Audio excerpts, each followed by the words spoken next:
Hi అండి, welcome to tasty house. ఈరోజు మన ఛానల్లో రెసిపీ పిల్లలకి ఎంతో ఇష్టమైన కప్ కేక్స్ అండి. సేమ్ బేకరీలో మనం కొంటూ ఉంటాం కదా, సేమ్ అదే టేస్ట్ ఇంట్లోనే ఎలా చేసుకోవాలో చూపిస్తానండి. చేసుకోవడం కూడా చాలా ఈజీ అనమాట. చాలా తక్కువ టైంలోనే ప్రిపేర్ చేసుకోవచ్చు. అదిగాక మనకు అన్నీ ఇంట్లో ఉండే ఇంగ్రీడియంట్స్తోనే ప్రిపేర్ చేసుకోవచ్చు అండి.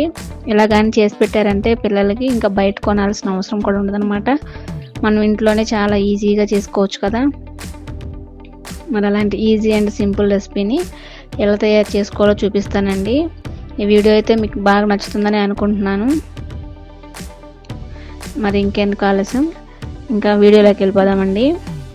ముందుగా ఇక్కడ నేను 1 కప్ వరకు షుగర్ తీసుకున్నానండి. 1 కప్ షుగర్ని కూడా ఇలా ఫైన్ పౌడర్లా యాడ్ చేసుకోవాలి. ఈ పౌడర్లో ఇక్కడ నేను 3 ఎగ్స్ తీసుకున్నానండి.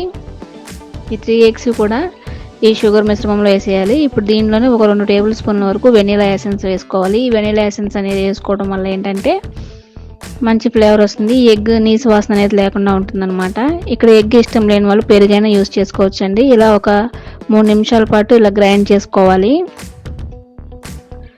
ఇలా గ్రైండ్ చేసుకున్న దాన్ని వేరొక బౌల్లో, ఒక మిక్సింగ్ బౌల్లోకి తీసుకోండి.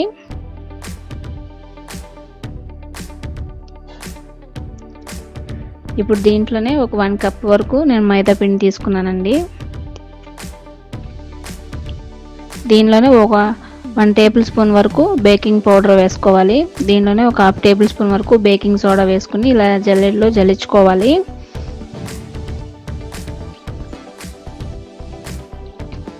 ఇక్కడ చూస్తున్నారు కదా, ఈ వీడియోలో ఈ విధంగా చేసేసుకోవాలి. ఇలా ఈ మిశ్రమం మొత్తాన్ని కట్ అండ్ ఫోల్డ్ మెథడ్లో మొత్తం ఇలా మిశ్రమాన్ని మొత్తం కలిపేసుకోవాలండి. ఇలా మీ దగ్గర విస్కర్తో అయినా చేసుకోవచ్చు. విస్కర్తో ఏంటంటే కొంచెం టైం పడుతుంది. దీనిలోనే నేను బటర్ యాడ్ చేసుకున్నానండి. ఇక్కడ ఈ బటర్ ప్లేస్లో ఏదైనా మీరు ఫ్లేవర్లెస్ ఆయిల్ యాడ్ చేసుకోవచ్చు. ఇది చూసారు కదా, కట్ అండ్ ఫోల్డ్ మెథడ్లోనే మొత్తం చేసుకోవాలండి. ఇప్పుడు ఇలా నేను విస్కర్తో చేసి చూపించాను చూడండి. ఇలా ఈ మొత్తం ఇలా ఎయిర్ బబుల్స్ అనేవి లేకుండా ఇలా రిబ్బన్ కన్సిస్టెన్సీలో వచ్చే వరకు కూడా కలుపుకోవాలి. ఇక్కడ నేను చూపిస్తాను చూసారు కదా, చాలా స్మూత్గా టెక్స్చర్ అనేది బాగా వచ్చింది. ఇప్పుడు ఈ మిశ్రమం అంతా రెడీ అయిపోయిన తర్వాత ఇలా కప్ కేక్స్ ఒక బౌల్లోకి పెట్టుకొని, ఈ పేపర్ కప్స్ అనేవి మనకు అన్ని సూపర్ మార్కెట్స్లో కూడా అవైలబుల్గానే ఉంటాయి కదండి. అవి ఇలా గిన్నెలో పెట్టుకొని పైన ఈ మిశ్రమాన్ని వేసేసుకొని ఈ టూటీ ఫ్రూటీలతో డెకరేట్ చేసుకొని హీట్ చేసుకోవడమే అండి. ఇంకా ఎలాంటి ఓవెన్ అవసరం లేదనమాట. ఇప్పుడు ఇలా నేను ఇక్కడ ఒక గిన్నెని చూపిస్తున్నాను కదా, ఈ అడుగు మందంగా ఉన్న గిన్నెలో ఇడ్లీ రేక్ పెట్టుకున్నానండి. ఇది ముందే ప్రీహీట్ చేసి పెట్టుకున్నాను, ఒక 5 నిమిషాల ముందే. ఇలా ప్రీహీట్ చేసి పెట్టుకున్న దానిలో ఈ కప్స్ అన్ని అరేంజ్ చేసేసుకొని ఒక మీడియం ఫ్లేమ్లో 30 to 40 మినిట్స్ ఉంచాలండి. ఇలా ఇప్పుడు ఉడికిందో లేదో తెలుసుకోవడానికి ఇలా ఒక చిన్న టూత్పిక్ పెట్టి గుచ్చితే అది మనకు అతుక్కోకుండా వస్తే ఉడికిపోయినట్టే. ఇంకా అవి తీసేసుకోవచ్చండి. ఇప్పుడు అలాగే మన ఇంట్లో ఉండే బౌల్స్లోనే ఎలా ప్రిపేర్ చేసుకోవాలో చూపిస్తాను. ముందుగా ఇక్కడ ఒక ఆయిల్ వేసుకొని ఈ ఆయిల్ ఈ గిన్నె అంతా కూడా స్ప్రెడ్ అయ్యేలాగా ఇలా అప్లై చేసుకోవాలి. ఇక్కడ నేను వీడియోలో చూపిస్తాను కదా, ఈ విధంగా అప్లై చేసుకోవాలండి ఆయిల్ అంతా కూడా. ఇప్పుడు దీంట్లోనే కొద్దిగా మైదా పిండి వేసుకొని ఇక్కడ చూపిస్తున్నాను కదా, ఈ గిన్నె అంతా అప్లై చేసుకోవాలి. ఇలా రావాలండి మొత్తం. ఇలా వచ్చిన తర్వాత ఈ గిన్నెలోకి ఎగ్ మిశ్రమం అంతా వేసేసుకోవాలి. ఇలా వేసిన తర్వాత ట్యాప్ చేసుకోవాలండి. ఇలా ట్యాప్ చేసుకొని ఎయిర్ బబుల్స్ ఏమీ లేకుండా చూసుకోవాలి.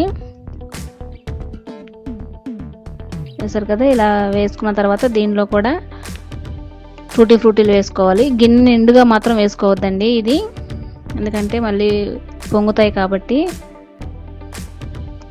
ఇలా ఇప్పుడు ఒక స్టాండ్ పెట్టుకొని ఈ గిన్నెను కూడా ముందే ప్రీహీట్ చేసి పెట్టుకొని ఆవిరి అనేది బయటికి పోకుండా ఇలా కవర్ చేసేసుకోవాలండి.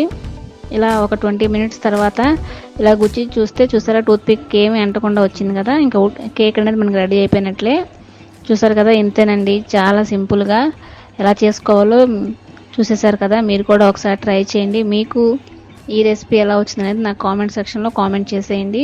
మీకు ఆల్రెడీ ఒకటి ఇక్కడ నేను తుంచి చూపిస్తున్నాను చూడండి. చాలా ఫ్లమ్మీగా వచ్చింది, చాలా టేస్టీగా, చాలా చక్కగా వచ్చాయన్నమాట. స్పాంజ్ కేక్ లాగా చాలా బాగుందన్నమాట.